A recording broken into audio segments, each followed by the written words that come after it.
তেওঁলোকৰ সভা চলি আছে আৰু অতুল বৰাই কৈছে যে এবাৰ নিৰ্বাচন তেওঁলোকে অত্যন্ত চিৰিয়াছভাৱে অৱতীৰ্ণ হ'ব বুলি কৈছে। মানে সোণাপুৰত আপোনাৰ অসম গণ পৰিষদৰ কি দিগদৰ্শন সভা হ'ব কওকচোন আপুনি। তেওঁলোকৰ দিগদৰ্শন কৰে হিমন্ত বিশ্ব শৰ্মাই, তেওঁলোকৰ দিগদৰ্শন কৰে অমিত শ্বাহে। গতিকে ইয়াত অতুল বৰাই যি ক'লেও, অতুল বৰা আৰু কেশৱ মহন্ত বিজেপিৰ ওচৰত বান্ধ খাই আছে। তেওঁলোকে যি ক'লেও কি দিগদৰ্শন কৰিলেও একো লাভ নাই। এইবাৰ অতুল বৰা খুব বেছি 9টা অসম গণ পৰিষদক বিজেপিয়ে খুব বেছি 9টা সমষ্টি নিদিয়ে। তাৰপিছত কিবা কৰিব পাৰিব নেকি অতুল বৰা বিজেপি পাৰ্টীয়ে?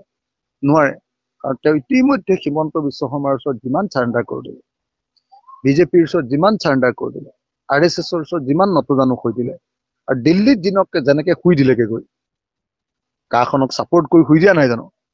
তাৰ পাছত আচলতে এই অসম গণ পৰিষদ দলটোৱে দিগদৰ্শন সভা পতাৰ কোনো মিনিং নাই। যদি সঁচাকে দিগদৰ্শন সভা পাতিব লাগে, প্ৰথম কথা তেওঁলোকে বিজেপিৰ পৰা আঁতৰি আহিব।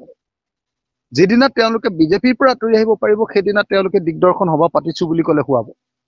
নহ'লে এতিয়া তেওঁলোকৰ দিশটো অকল আৰু দৰ্শন কৰিব অকল বিজেপিয়ে, হিমন্ত বিশ্ব শৰ্মা।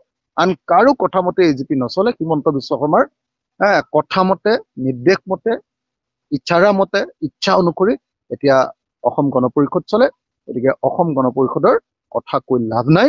অসম গণ পৰিষদক ইতিমধ্যে বন্ধকত দি দিছে অতুল বৰা আৰু আপোনাৰ কেশৱ মহন্তই।